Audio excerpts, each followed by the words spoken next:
Doubt है 5th या 6th unit में, या आगे शुरू कर दूं?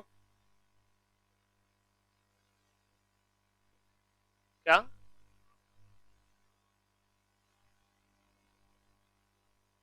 अमाउंट का डिस्ट्रीब्यूट का क्या होता है, जो आपके पास अभी क्वेश्चन था उसके बेस कह रहे हो क्या? अमाउंट वाले में क्या होता है, जो पे करने वाला होता है ना, उसकी रिस्पॉन्सिबिलिटी होती है बताए कि किस अमाउंट के अगेंस्ट एडजस्ट करना है। अगर उसने बता दिया तो उसी में करना पड़ेगा, अगर उसने नहीं बताया तो रिसीवर अपनी मर्जी से कर सकता है किसी भी अमाउंट के अगेंस्ट, चाहे वो टाइम बार्ड हो चुकी इवन, लेकिन वो डिस्प्यूटेड नहीं होनी चाहिए। मतलब एक ऐसा अमाउंट ना हो जिसके ऊपर लड़ाई चल रही होगी, ये अमाउंट इतना देना है या नहीं देना। ठीक है। तीसरी बात, ना रिसीवर ने बताया ना पेयर ने बताया, पे करने वाले ने, ना रिसीवर ने कोई अपने हिसाब से एडजस्ट किया, तो अपने आप फिर उस केस में या तो फीफो मेथड लग जाएगा अगर अमाउंट अनइक्वल है तो, और अगर अमाउंट इक्वल है तो प्रोपोर्शनेटली सब में इक्वल इक्वल बढ़ जाएगा। ठीक है, चलिए शुरू करते हैं। नेक्स्ट चैप्टर हमारा इंडियन पार्टनरशिप एक्ट। छोटा सा है, ज्यादा बड़ा नहीं है। ये मान के चलो कि 3 यूनिट्स है, इसमें 3 यूनिट्स में 3-3 ही पार्ट बनेंगे। जैसे मैंने आपको 3.1 दे दिया, 3.2 मैंने आपको दिखा दिया, 3 ही पेज थे, ऐसे एक 3.3 और बनेगा छोटा सा पार्ट। ऐसे आपके पास 3 यूनिट्स हैं, तो बहुत ज्यादा टाइम नहीं लगेगा, 15 से 20 दिन, हार्डली 20 क्लास के आसपास का चैप्टर है। सिंपल सा चैप्टर है, इसमें आपके पास सिंगल सिंगल पॉइंट से समझने वाले, याद करने वाला बहुत ज्यादा कंटेंट नहीं होगा। ठीक है, समझने वाला काम ज्यादा है। तो शुरू करते हैं। Indian partnership act 1932। पार्टनरशिप के बारे में सभी को पता है क्या होता है पार्टनरशिप? कोई भी एक बताओ, ऐसे तो खिचड़ी बनाओगे कुछ नहीं होगा। कोई भी एक बताओ, कौन बताएगा? आप।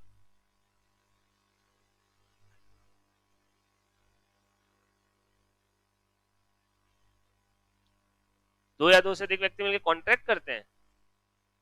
अब हर जगह कॉन्ट्रैक्ट देखने लगा। तो पार्टनरशिप ही तो पूछा है, आप कह रहे दो से अधिक से व्यक्ति मिलकर पार्टनरशिप करते हैं। मैं आपसे पूछ रहा हूँ पार्टनरशिप क्या होती है। अब मैं आपसे पूछूं कॉन्ट्रैक्ट क्या होता है, आप कहोगे दो या दो से अधिक व्यक्ति मिलकर कॉन्ट्रैक्ट करते हो, कॉन्ट्रैक्ट होता है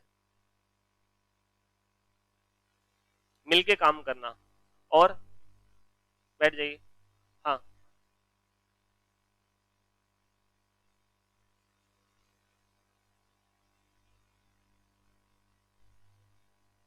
ठीक है। और एक चीज भूल गए एसेंशियल, बिजनेस लॉ भूल, एक और चीज भी भूल गए, प्रॉफिट को बांटना। ठीक है, बैठ जाइए। पार्टनरशिप बेसिकली आप सभी ने पढ़ा हुआ है, सबने देखा है कि क्या होता है। पार्टनरशिप में दो या दो से अधिक व्यक्ति आते हैं, मिलके एक लीगल बिजनेस उठाते हैं, उस बिजनेस को रन करते हैं और बिजनेस से होने वाले प्रॉफिट को आपस में बांटते हैं।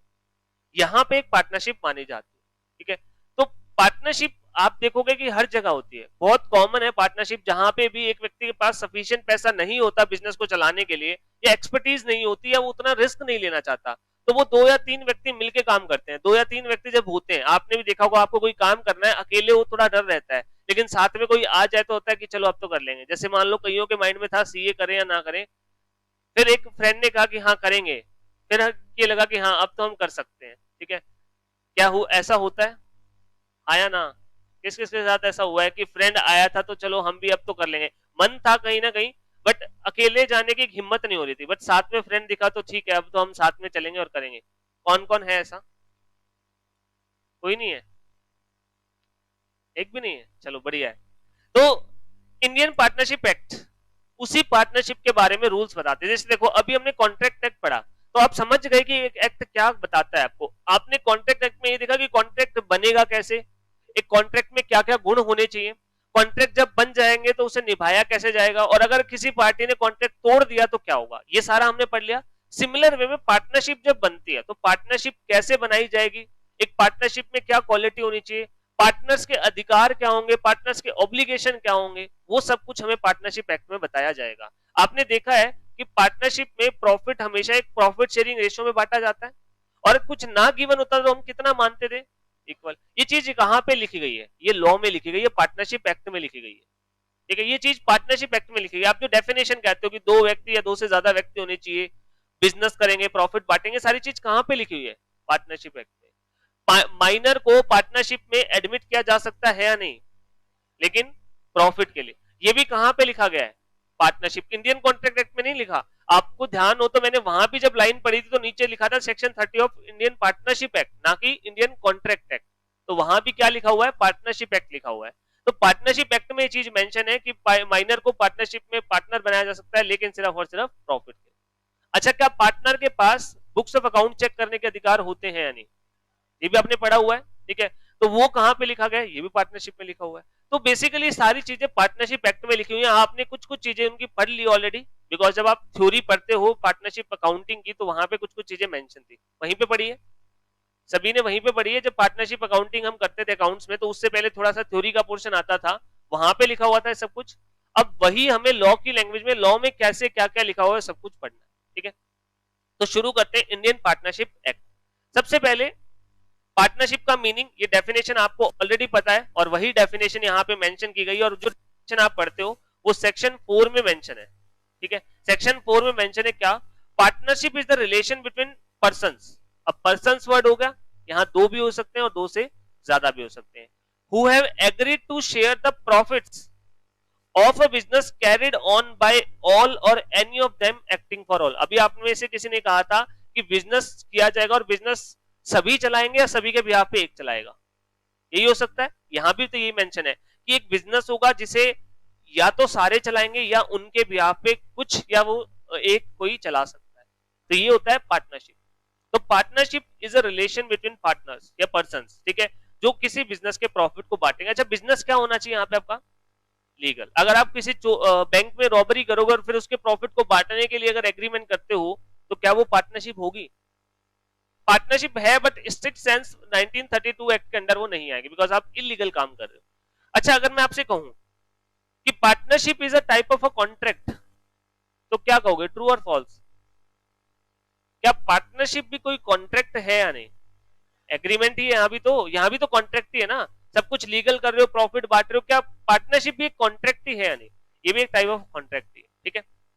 अच्छा, हम करते हैं उन्हें क्या नाम दिया जाता है, जो पार्टनर्स कहा जाता है, व्यक्ति काम करते हैं जो इस टाइप के एग्रीमेंट में आते हैं उन्हें क्या नाम दिया जाता है, पार्टनर। और जिस नाम से वो काम करते हैं बेसिकली उस ग्रुप को हम फर्म कहते हैं, और उस नाम से जिस नाम से वो काम करते हैं उसे हम क्या कहते हैं, फर्म नेम। जैसे मान लो A B C and company, इसमें 3 पार्टनर है ए बी और सी, ये एक पार्टनरशिप है जिसमें ए बी और सी 3 पार्टनर है, और वो किस नाम से काम कर रहे हैं, एबीसीएन कंपनी, ये फर्म नेम है और फर्म है ये एबीसीएन कंपनी, इसे फर्म कहा जाता है, यानी कि जो एंटिटी बनती है उसे क्या नाम देते हैं हम, फर्म। पार्टनरशिप फर्म भी कह सकते हो, फर्म भी कह सकते हो, क्लियर है पॉइंट। अच्छा, एक बात है, यहाँ पे ऊपर एक लाइन पढ़ो ध्यान से, partnership is the relation between the persons who have agreed to share the profits of a business carried on by all or any of them acting for all. क्या यहाँ पे आपको वर्ड लॉस दिखा कहीं पे, इसका मतलब क्या है, अगर मान लो मैं ये कहूं कि 3 व्यक्ति आए ए बी और सी, ए बी और सी 3 व्यक्ति आए, ये कहते हैं कि हम एक बिजनेस करेंगे, क्लोथ्स का बिजनेस करेंगे, कपड़ों का व्यापार करेंगे हम, और जो भी प्रॉफिट होगा वो 3-2-1 के रेशो में बांट लेंगे। ये प्रॉफिट बांटेंगे हम 3-2-1 के रेशो में, लेकिन जब भी लॉस होगा वो सारा का सारा लॉस ए को सहन करना पड़ेगा, लॉसेस सारे ए के, प्रॉफिट ए बी सी का 3-2-1 में। क्या ये पार्टनरशिप है या नहीं, कितनों को लगता है पार्टनरशिप नहीं है, क्या कौन कौन कह रहा है, मैं भी सिर्फ ये क्वेश्चन पूछ रहा हूं, कौन कौन कह रहा है कि ये पार्टनरशिप नहीं है, बस कौन कौन कह रहा है, प्रॉपरली हैंड रेज करो, 1 2 3, धीरे धीरे करके होने लगे, कॉन्फिडेंस नहीं था पहले ना करने का, बस 4। और कौन कौन कह रहा है पार्टनरशिप है, कोई बस तो नहीं गया ना जो किसी साइड ना हुआ, रवि, नरसी, तुम्हें इतना डर लगता है गलत होने का, कम से कम एक तरफ वो लोग गलत ही हो गए, इससे ज्यादा तो कुछ नहीं है। दोनों हाथ उठा दिए, ये दोनों हाथ उठाने का मतलब एक्चुअली दोनों हाथ सरेंडर कर दिया, मुझे नहीं पता इस क्वेश्चन का आंसर सरेंडर करना होता है, दोनों हाथ उठाना। यहाँ पे आपके पास पार्टनरशिप है, डेफिनेशन में ये कहा प्रॉफिट का बांटना जरूरी है, प्रॉफिट का बंटवारा जरूरी है, लॉस ना भी बांटो ना तो भी कोई दिक्कत नहीं, प्रॉफिट बांटना मेन है, एसेंशियल है पार्टनरशिप में, लॉस का बंटवारा जरूरी नहीं है। जबकि इंप्लाइड से यही होता है, पार्टनरशिप की जब भी बनाई जाती है डीड वगैरह, तो 3-2-1 का रेशियो अगर प्रॉफिट शेयरिंग का भी है ना, तो लॉस का भी यही माना जाएगा। अगर आप कुछ मेंशन ना करोगे ना, तो इसे प्रॉफिट का भी माना जाएगा और लॉस का माना जाएगा। लेकिन अगर पार्टनरशिप करते वक्त हमने कॉन्ट्रैक्ट में लिख दिया कि 3-2-1 में प्रॉफिट बांटेंगे और लॉस सारा ए का, तो भी क्या ये पार्टनरशिप है या नहीं? पार्टनरशिप रहेगी। समझ में आ गया पॉइंट? तो ये डेफिनेशन में मेंशन है कि आपके प्रॉफिट का बंटवारा जरूरी है, लॉस का बंटवारा कोई जरूरी नहीं। ठीक है, तो ये हमारे पास बेसिक मीनिंग बता रखा है पार्टनरशिप का, पार्टनर्स का, पार्टनरशिप फर्म का और फर्म्स नेम का। ठीक है, अब इसके बाद एलिमेंट ऑफ पार्टनरशिप, ये बेसिक चीजें हैं जो एक पार्टनरशिप में होनी चाहिए। नंबर फर्स्ट, क्या कोई एक व्यक्ति पार्टनरशिप कर सकता है? एक व्यक्ति बिजनेस करता है तो उसे क्या कहते हैं हम?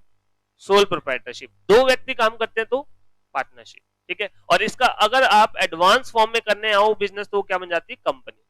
ठीक है, 3 टाइप के हम बिजनेस देखते हैं। तो पहली बात, इसमें कम से कम कितने व्यक्ति होंगे?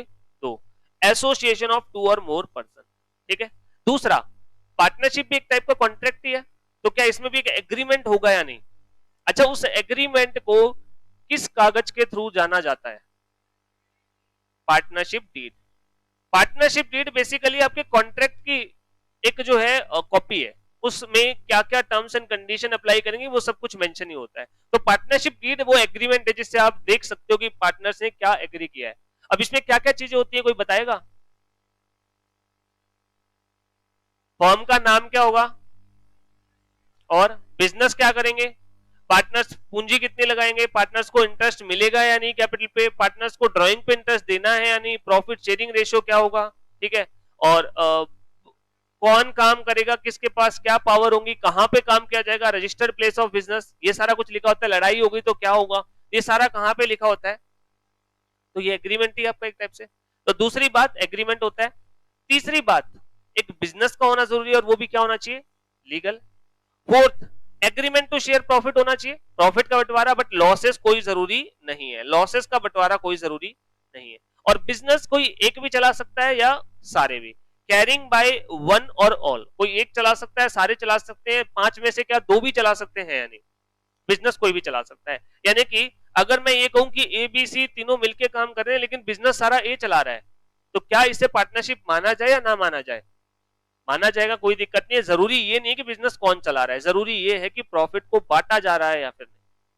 क्लियर है पॉइंट? और प्रॉफिट का बंटवारा भी एक अकेला एविडेंस नहीं होता कि पार्टनरशिप है, हम आगे देखेंगे कि इसके अलावा भी मल्टीपल चीजें देखनी होती है। ठीक है, प्रॉफिट का बंटवारा ही सिर्फ हर बार जो है पार्टनरशिप का जो है एक सबूत नहीं होता, वो मल्टीपल पॉइंट्स होते हैं, वो हम आगे जाके देखेंगे।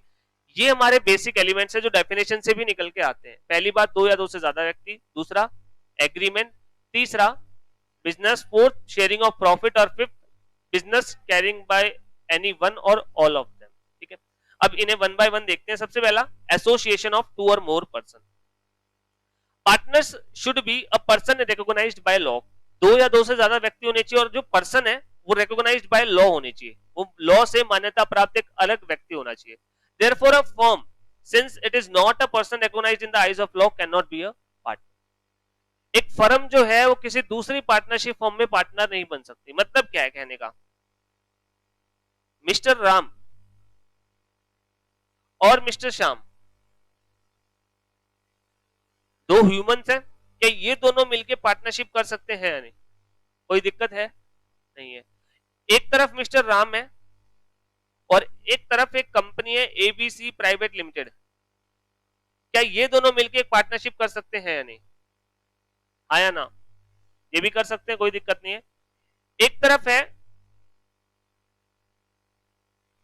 एबीसी प्राइवेट लिमिटेड और दूसरी तरफ है XYZ प्राइवेट लिमिटेड, क्या ये दोनों मिलके भी काम कर सकते हैं या नहीं पार्टनरशिप के तौर पे?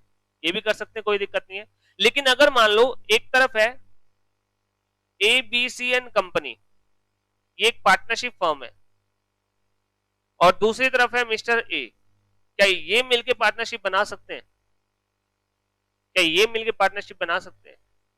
नहीं बना सकते। एक पार्टनरशिप फर्म किसी दूसरी पार्टनरशिप फर्म में पार्टनर नहीं बन सकती। ठीक है, बिकॉज पार्टनरशिप फर्म का खुद का एग्जिस्टेंस पार्टनर के ऊपर डिपेंडेंट है, तो हेंस वो एक लीगल पर्सन नहीं होती जैसे कंपनी होती है। कंपनी एक सेपरेट लीगल एंटिटी मानी जाती है, ठीक है, एक सेपरेट पर्सन होते हैं, बट पार्टनरशिप फर्म को एक सेपरेट पर्सन नहीं माना जाता, इसलिए पार्टनरशिप फर्म किसी दूसरी फर्म में पार्टनर नहीं बन सकती। समझ में आ गया पॉइंट?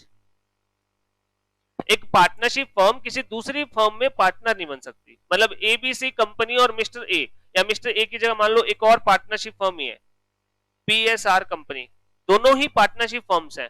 वो कह रहे हैं कि हम एक नई पार्टनरशिप फर्म बनाएंगे राम एंड कंपनी, क्या ये ऐसे कर सकते हैं? यानी कि दो पार्टनरशिप फर्म में एक नई पार्टनरशिप फर्म बना सकती है मिला के? क्या एक पार्टनरशिप फर्म में पार्टनरशिप फर्म ही पार्टनर हो सकती है? नहीं बन सकती, वो पार्टनर नहीं बन सकती, बिकॉज ये लॉ की नजर में एक सेपरेट पर्सन नहीं है। इंडिविजुअल इंडिविजुअल मिलकर पार्टनरशिप कर सकते हैं या नहीं? आया ना? इंडिविजुअल और कंपनी मिलके कर सकते, कंपनी कंपनी मिलके, लेकिन क्या एक इंडिविजुअल और पार्टनरशिप फर्म मिलके पार्टनरशिप बना सकते हैं? क्या एक पार्टनरशिप और पार्टनरशिप फर्म मिलके पार्टनरशिप बना सकते हैं? क्या एक पार्टनरशिप फर्म और कंपनी मिला के पार्टनरशिप फर्म बना सकते हैं? नहीं बना सकते, ठीक है, क्योंकि पार्टनरशिप फर्म एक लीगल रिकॉग्नाइज्ड पर्सन नहीं है, इसलिए वो कोई पर्सन ही नहीं है, तो पार्टनर कैसे बनेगा? समझ में आया पॉइंट? ठीक है, तो पार्टनरशिप फर्म जो है वो खुद पार्टनर कभी नहीं बन सकती किसी और की फर्म में। नेक्स्ट, क्या एक माइनर को पार्टनर बनाया जा सकता है?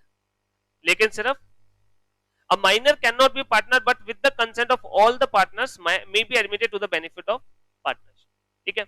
अच्छा, अब अपर लिमिट क्या है? हमने कहा मिनिमम तो 2 व्यक्ति होने चाहिए, मैक्सिमम कितने हो सकते हैं? पार्टनरशिप एक्ट में कहीं पे मेंशन नहीं है। ये बात कहां पे गई है? कंपनीज एक्ट में। कंपनीज एक्ट में क्या कहा गया कि मैक्सिमम पार्टनर्स कितने होने चाहिए? 50। उन्होंने कहा है कोई भी अगर ग्रुप ऑफ पीपल बनता है ना, तो उसमें मैक्सिमम 50 लोग होने चाहिए, अगर 50 से ज्यादा है तो उन्हें कंपनी का फॉर्मेट बनाना पड़ेगा। तो इंप्लाइड हो गया कि पार्टनरशिप फर्म में कितने व्यक्ति हो सकते हैं? Maximum 50, minimum 2, maximum 50। और ये चीज कहां पे लिखी गई है? मैं अगेन बता रहा हूं, क्या ये पार्टनरशिप एक्ट में लिखी गई है? ये कहां पे लिखी गई है? कंपनीज। क्लियर है? पहला पॉइंट ये हो गया, एसोसिएशन ऑफ 2 और मोर पर्सन। उसके बाद आपके एक एग्रीमेंट होना चाहिए, जो कहां से पता चलता है हमें? पार्टनरशिप एग्रीमेंट या पार्टनरशिप डीड से। Partnership must be result of an agreement. Partnership हमेशा किससे बनती है? एग्रीमेंट से, बिटवीन 2 और more person. Nature of partnership is voluntarily and contractual. अपनी मर्जी से होनी चाहिए, क्योंकि कभी भी कॉन्ट्रैक्ट बनता है तो क्या अपनी मर्जी से होना चाहिए? नहीं, अगर डरा के धमका के बनाया गया है तो क्या वो वैलिड कॉन्ट्रैक्ट होता है? नहीं होता। तो पार्टनरशिप हमेशा वॉलेंटरी होती है, अपनी इच्छा से होती है, और कॉन्ट्रेक्चुअल है, मतलब कॉन्ट्रैक्ट एक टाइप का, ठीक है। एग्रीमेंट लेकिन एक्सप्रेस भी हो सकता है और इंप्लाइड भी हो सकता है, इट मे बी ओरल और रिटन, ठीक है। क्या ओरल पार्टनरशिप डीड भी हो सकती है या नहीं?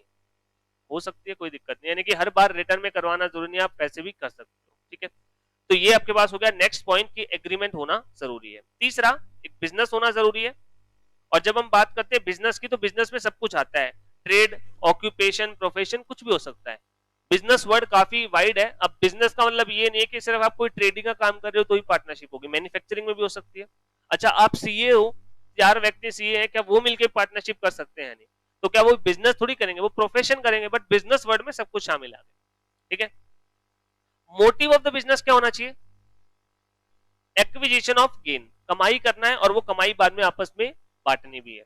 Thus, there can be no partnership where there is no intention to carry on the business and to share the profit thereof। अगर आप बिजनेस नहीं करना चाहते या प्रॉफिट नहीं बांटना चाहते, तो क्या उसे पार्टनरशिप माना जाएगा? नहीं माना जाएगा, ठीक है। जैसे एक बिल्डिंग है, 3 फ्रेंड्स ने बिल्डिंग मिला के ले ली, ठीक है, बिल्डिंग में इन्वेस्ट करके छोड़ दिया, सिर्फ बिल्डिंग में इन्वेस्ट करके छोड़ा है, ठीक है। अब वो बिल्डिंग कल को बेची जाए, ठीक है, क्या उस बिल्डिंग को, जो बिल्डिंग को बेचोगे तो प्रॉफिट तो वहां पे भी हो सकता है, क्या उसे पार्टनरशिप माना जाएगा? क्या उसे पार्टनरशिप माना जाएगा?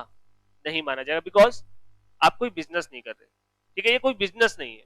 हाँ, रेगुलर में आप लेते हो, बेचते हो, लेते हो, बेचते हो, फिर क्या वो बिजनेस बन जाएगा? या नहीं, वो बिजनेस बन जाएगा। अच्छा, 3 दोस्तों ने मिलकर पैसे थे, इन्वेस्ट कर दिए, एक जगह पे एक बिल्डिंग ले ली, उस बिल्डिंग से किराया आ रहा है, तो क्या ये भी पार्टनरशिप है? क्या ये पार्टनरशिप है या नहीं? कितनों को लगता है? काम नहीं है, मैं जस्ट कहा कि इन्वेस्ट किया उन्होंने बस पैसा, उनका काम नहीं है, उनके पास पैसा एक्सेस था, उन्होंने लगा दिया वहां पे, तो क्या वो आपके पास बिजनेस माना जाएगा? ठीक है, क्योंकि यहाँ पे आप बिजनेस नहीं कर रहे एक टाइप से, तो यहाँ पे आपके पास बिजनेस का होना जरूरी है। नेक्स्ट, बिजनेस के प्रॉफिट का बंटवारा भी जरूरी है। There can be no partnership where only one of the partner is entitled to the whole of the profit. अगर सारा का सारा प्रॉफिट एक को मिल गया तो क्या वो पार्टनरशिप होगी? अच्छा, लेकिन प्रॉफिट सब में बांट दिया लेकिन लॉस सारा एक ने ले लिया, क्या फिर पार्टनरशिप होगी? फिर कोई दिक्कत नहीं है। An agreement to share losses is not essential. Losses का बंटवारा जरूरी नहीं है। It is open to one or more partner to agree to share all the losses. कोई एक या एक से ज्यादा बांट सकते हैं लॉसेस, लेकिन प्रॉफिट का बंटवारा होना जरूरी। ठीक है। Next, business carried by all or any of them acting for all. कोई बिजनेस जो है एक भी चला सकता है या वो सारे के सारे भी चला सकते हैं। This is the cardinal principle of partnership law. Cardinal मतलब सबसे एसेंशियल, सबसे इंपॉर्टेंट प्रिंसिपल यही है। जब भी कोई पर्टिकुलर एंटिटी बनेगी तो वो पार्टनरशिप है या नहीं। अच्छा, एक बात बताओ, मैं एक बिजनेस कर रहा हूँ, दो तीन फ्रेंड वगैरह मिलकर काम कर रहे हैं, उस काम को अगर पार्टनरशिप के तौर पे रिकॉग्नाइज ना किया जा सके, यानी कि वो पार्टनरशिप नहीं बनती है एज पर सेक्शन 4, तो क्या उसके ऊपर पार्टनरशिप एक्ट अप्लाई करेगा? हाँ या ना? नहीं करेगा। यानी कि पार्टनरशिप एक्ट तो तभी अप्लाई करेगा ना जब वो ग्रुप पार्टनरशिप बनता हो। तो पार्टनरशिप है या नहीं वो एंटिटी, उसके लिए सबसे एसेंशियल प्रिंसिपल है ये प्रिंसिपल। आपके पास म्यूचुअल एजेंसी का प्रिंसिपल भी कहलाता है। इसके ब्रैकेट में लिख लो म्यूचुअल एजेंसी। ये म्यूचुअल एजेंसी का प्रिंसिपल भी होता है और इसे सबसे इंपॉर्टेंट कहा जाता है। वैसे लिखने की जरूरत नहीं यहाँ पे है। There should be a binding agreement of mutual agency between the partners. अभी म्यूचुअल एजेंसी का मतलब क्या है?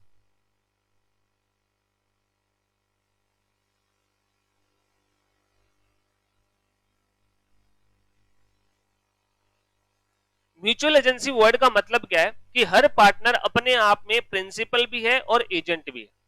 प्रिंसिपल का मतलब क्या होता है? जो अपनी मर्जी से कोई भी काम कर सके या करवा सके। क्या हर पार्टनर के पास काम करने का अधिकार होता है यानी अनलेस उसे एक्सप्रेसली मना किया गया हो। पार्टनरशिप फॉर्म में मना कर दिया तो बात अलग है, वरना सभी के पास काम करने का अधिकार होता है यानी। Right to participate in management, management में अधिकार लेने का अधिकार होता है या नहीं? होता है। तो यानी कि हर कोई व्यक्ति काम कर सकता है। एजेंट, एजेंट का मतलब क्या होता है? जब आप किसी के एजेंट हो तो आप कोई काम करो। अगर मान लो मिस्टर ए है,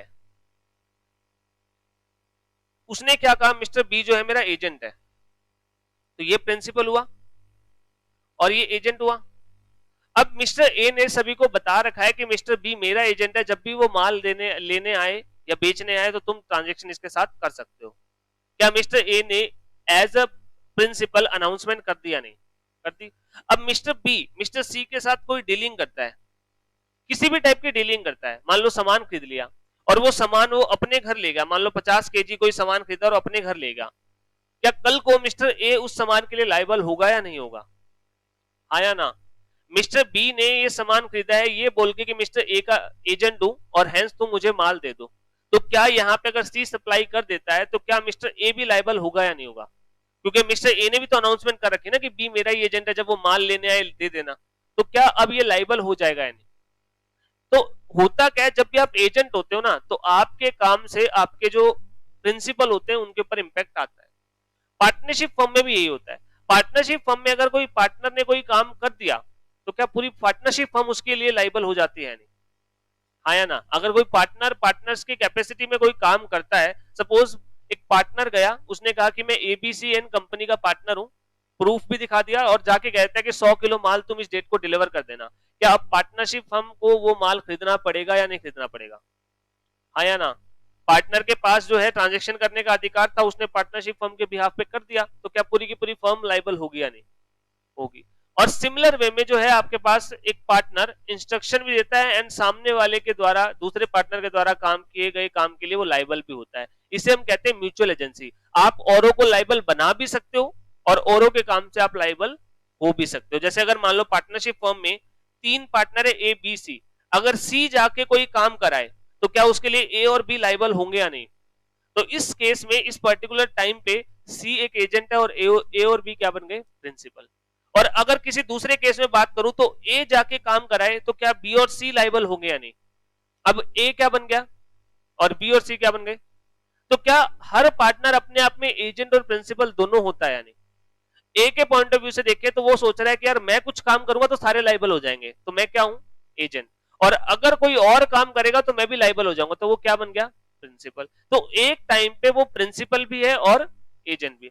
इसे हम कहते हैं म्यूचुअल एजेंसी। हर कोई एक दूसरे का प्रिंसिपल भी है और एक दूसरे का एजेंट भी है। यही ट्रू टेस्ट होता है पार्टनरशिप का। एक पार्टनरशिप में जब म्यूचुअल एजेंसी आती है तभी हम मानते हैं पार्टनरशिप है।